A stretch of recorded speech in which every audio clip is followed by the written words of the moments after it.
Day one of Brown's mandatory minicamp, Mary Kay, and we kicked it off by hearing from Josh Gordon today. And this is the first time in a while that Gordon has been a part of an off-season program. It sounds like Hugh Jackson is happy about that. Josh Gordon is happy about that. Browns fans should be happy about that. Yeah, you know what? And he looks really good. He's looked good in OTAs. He looked good today in practice. He got a lot of high fives and accolades for some of the things that he's been doing. He looks like he's in tremendous shape. When we talked to him, he said that he believes this is the best receiving corps in the NFL. Of course, that comes on the heels of Jarvis Landry saying he thinks he's the best receiver. So they've got some good things going on here. Yeah, a couple of confident guys. And the thing is, when you look out there during practice, we see Gordon making plays. And you mentioned Jarvis Landry, too. I mean, the ball is around Landry, and he catches it. So I don't know if it's the best receiving corps overall, but they got a pretty good top, too.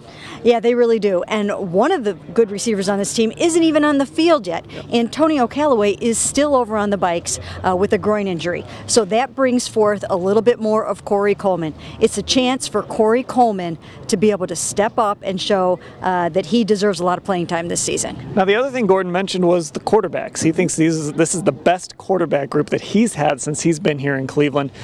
You know, it's hard to argue with that, and we've seen Tyrod Taylor, and guys love playing for him. They love having him around. They rave about his veteran presence, and we're seeing it on the field, especially today. I thought he looked sharp.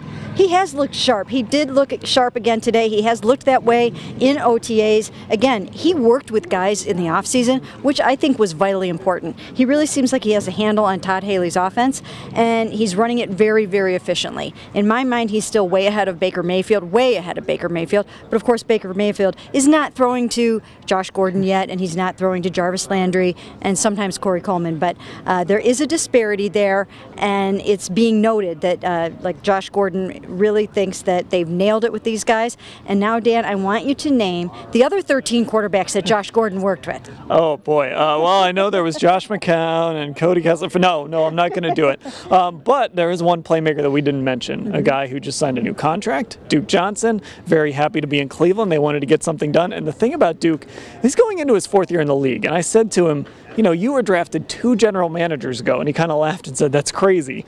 I mean, he's had a lot of instability, but he has just shown up, done his job, and coming off his best year as a pro. Yeah, and you know what? The good thing about Duke Johnson is that he's so versatile. He can do so many things. Now, of course, they just signed one of the best slot receivers in the NFL in Jarvis Landry, so you would think that, you know, what are you going to do with Duke Johnson? Well, Duke Johnson can still play in the slot because we're seeing Jarvis Landry work a lot on the outside, so there'll be all kinds of mixing and matching with these guys. You can split Duke wide, you can play him in the slot, you can throw him passes out of the backfield, he can run the ball more. They will find a place for Duke. The Browns have some weapons, everybody. That's good news. We will have full coverage of today at mandatory minicamp, and the Browns are out here again Wednesday and Thursday as well. Have full coverage of that all at cleveland.com/Browns.